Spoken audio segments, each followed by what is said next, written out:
Ini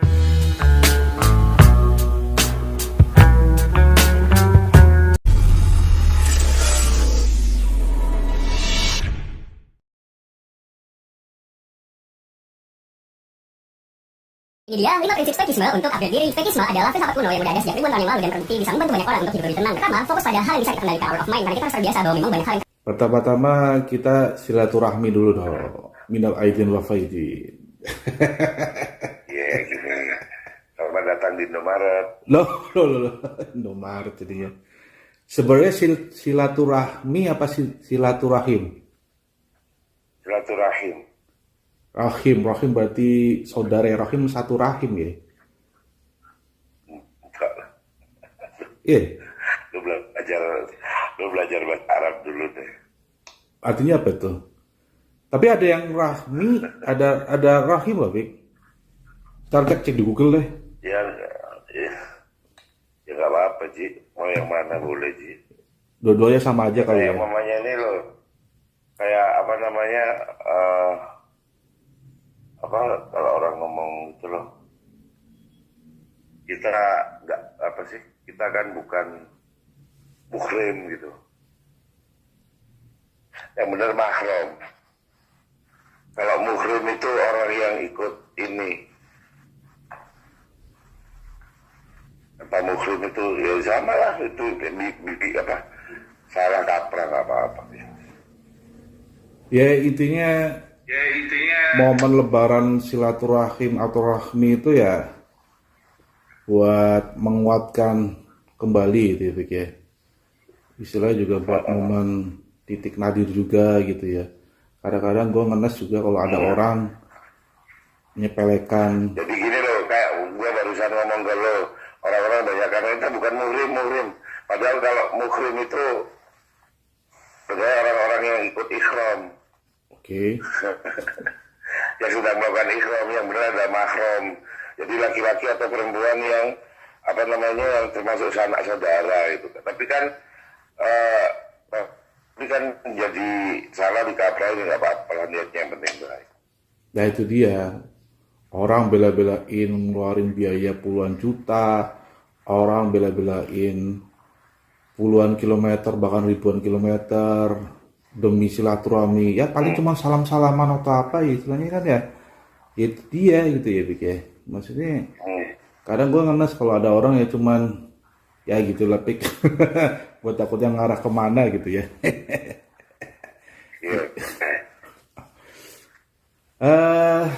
Hot topic absen hampir sebulan selama Ramadan. Gue lihat lu makin ini aja nih, makin berisi aja nih. Berat badan gimana? Berat badan. Gue melar, Pik, di pipi gue kelihatan banget nih. Ya gue nggak pernah pusing fisik, Ci. Oke. Dan kita beberapa melewatkan hot topic tuh diantaranya banyak ya, Pik ya, yang viralnya Kangen Band. Sebenarnya gue pengen bahas gitu ya. Lu juga termasuk pemantau lah ya, saksi juga gitu. Terus, nah yang terdekat aja deh ya, terdekat nih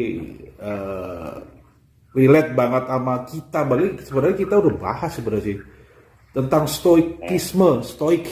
Nah ini stoikisme. Jadi ada influencer, gue sebutin namanya ya, si Raditya Dika sampai bahas, sampai si Botak, si Deddy Corbuzier sampai bahas gitu. Sebenarnya kalau dipikir-pikir ya, sebenarnya kita udah bahas duluan gitu ya, Pik ya. Mulainya di pandemi gitu. Maksudnya stoikisme itu hampir sama konsepnya, dasarnya adalah ya apa yang kita pernah dibicarain tentang qadarullah, lauful mahfuz. Maksudnya nasib itu kita udah ditentukan ya. Yang bisa kita kontrol, kita rubah itu ya ikhtiar kita gitu loh. Maksudnya kita lebih fokus pada diri kita, ikut tapi nggak larut gitu loh ya. Yaudah kalau dalam keadaan kayak misalnya kayak COVID ya, yang penting fokus. Gimana, Pik? Pendapat sampean, Pik? Kalau aku sih sebenarnya kalau kita sebagai muslim dan kita udah jalani ya kayak namanya tawakal ala Allah wa huwa hasbuh. netral, terus termasuk tasamuh, tasapuh, terus apa namanya qanaah, menerima takdir. Itu ya sebenarnya kalau gue ngomong ya sudah Udah stoik ya Gi. final gitu loh, gak usah dibahas ya aslinya. Kita semua itu sebenarnya sudah pelaku gitu loh, tapi karena ini ada teorinya, jadi kita kenal itu di keseharian, tapi kemudian ada teorinya, makanya orang bahas teorinya. Buat gua kebalik sih, ngapain gitu capek-capek. Jadi cuman sebenarnya kan sama kayak Islam itu kan dari kata salamah, selamat, damai, patuh, tunduk, happy, sama sebenarnya sih. Esensinya kan gitu. Bener. Jadi sebenarnya practitioner Muslim ya dia adalah seorang stoa atau seorang pelaku stoik gitu loh. Sebenarnya bukan kalau mau diteorin gitu sih.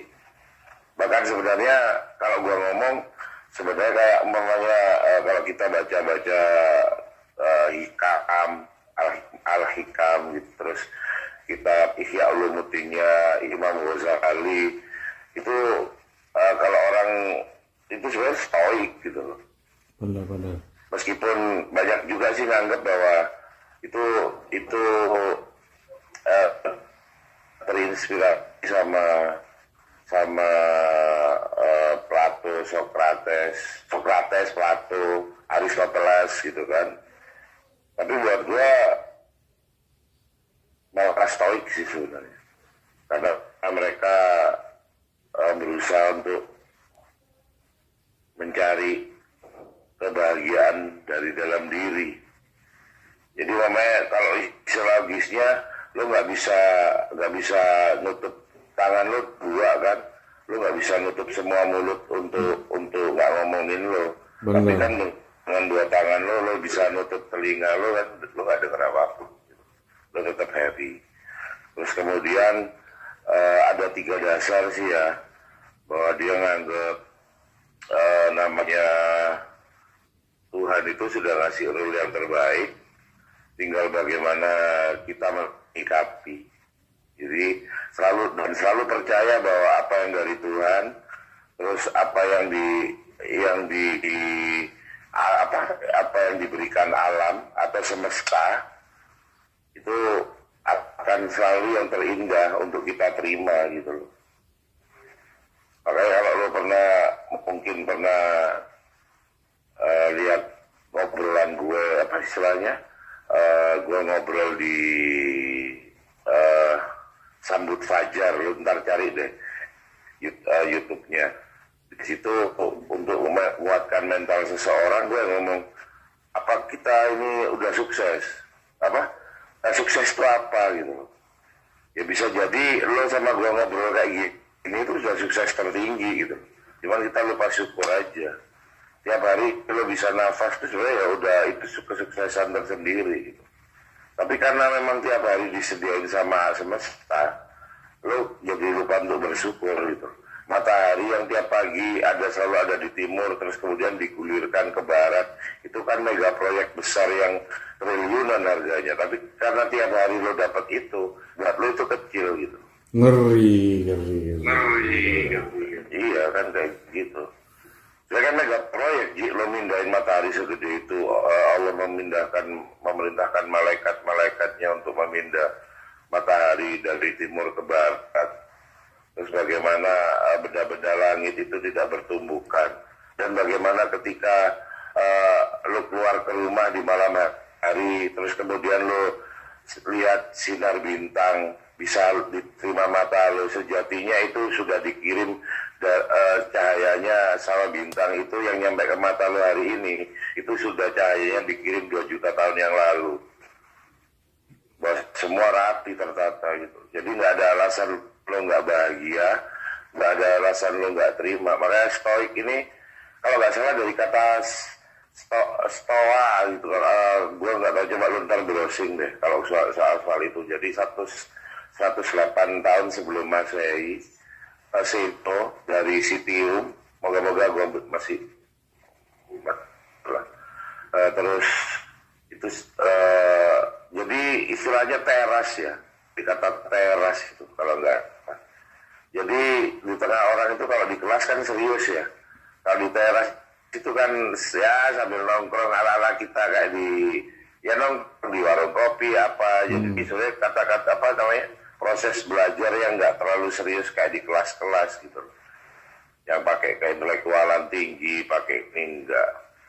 Terus gue kan dulu selalu ngomong sama lo bahwa semua itu di pikiran lo, di perasaan lo sama di hati lo. Lo kontrol 3 itu aja beres. Benar. Ya kurang lebih konsep dasar seperti itu udah. Ya kurang lebih konsep dasar udah ada gitu ya. Ya kita semua sebenarnya puji. Jadi seorang Muslim itu sebenarnya mereka adalah udah pelaku stoik sih.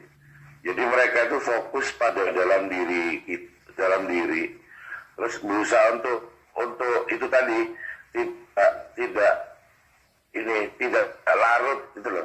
Apa namanya, ikut tapi tidak larut gitu loh. Jadi boleh di luar diri kita warna merah semua, kita tetap nggak ini kayak ikan itu loh. Bagaimana ikan di lautan itu pada saat mereka hidup masih bisa mengontrol diri mereka, masih mereka diberi nyawa.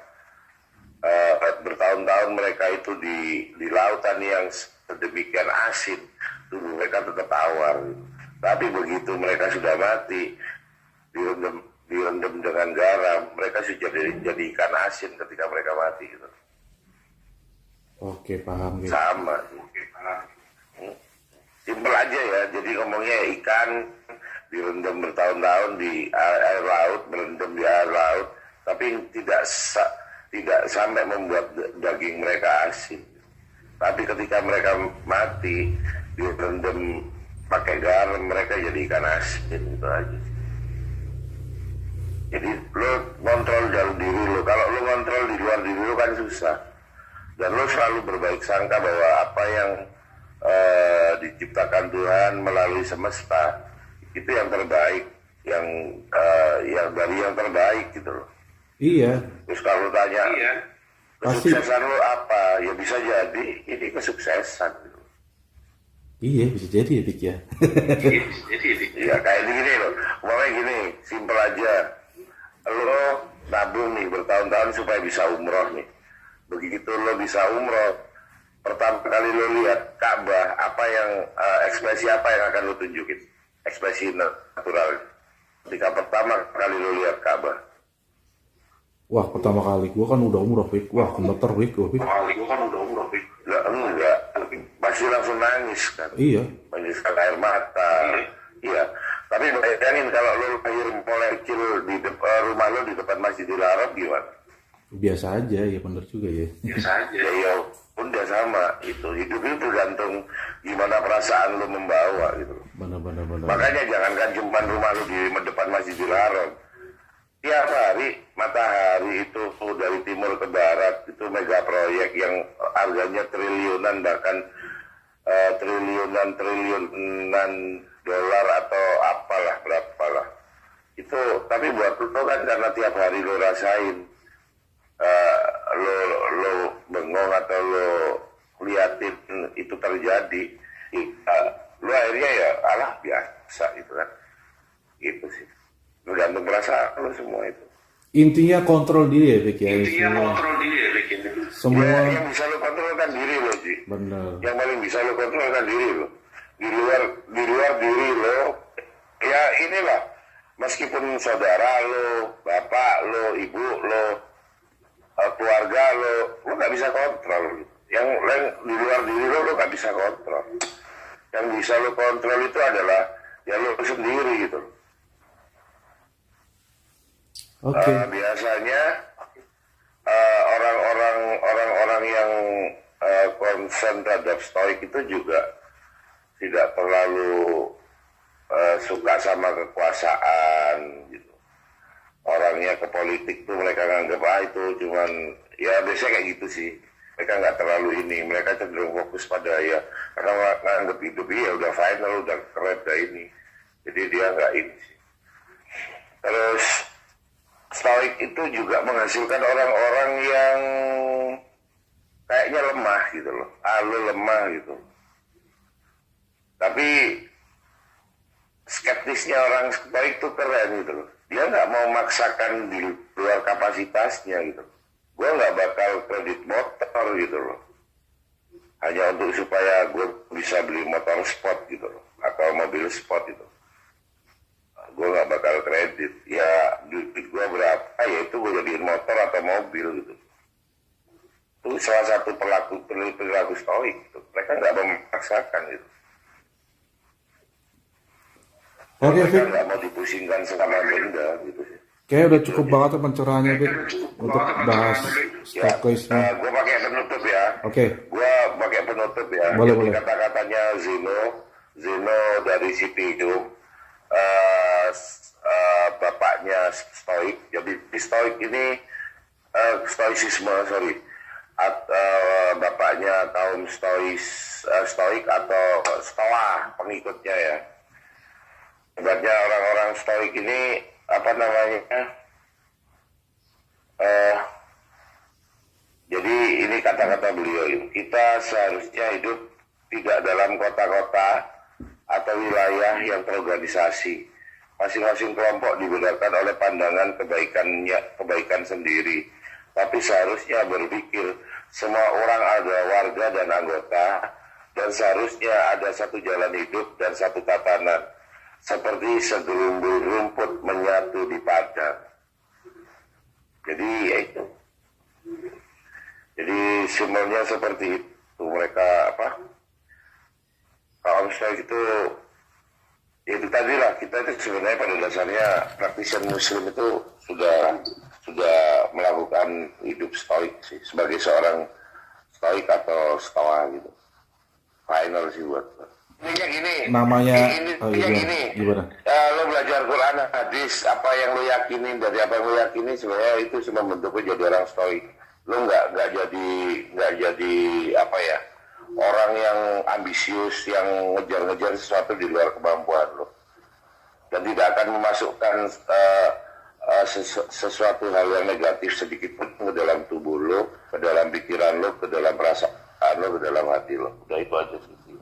Benar-benar. Dan kerennya kayak ini Islami banget gitu stoik itu. Jadi pengikut stoik itu ada seorang kaisar, bahkan ada seorang budak itu jadi tokohnya stoik, persis kayak Islam. Jadi ada seorang petinggi Quraisy kayak paman-pamannya Nabi Abu Bakar, terus kayak Abu Bakar, Umar, Utsman tuh kan orang-orang para petingginya di Mekah saat itu ikut. Terus termasuk Bilal, seorang budak pun juga ikut gitu. Sama, mirip banget ceritanya. Jadi stoicisme itu diikut oleh pengikutnya itu orang-orang yang mengagumi ajaran filsafat ini ya, mulai dari seorang raja, seorang kaisar sampai seorang budak gitu. Tokohnya ada gitu. Persis kayak Islam gitu. Oke, cukup sekian, Vic. Udah cukup durasinya lah pencerahan hari ini. Terima kasih, Vic. Asupannya ya pokoknya kita akan kembali lagi dengan hot topic lainnya. Oke, Vic. Assalamualaikum warahmatullahi wabarakatuh. Waalaikumsalam warahmatullahi wabarakatuh.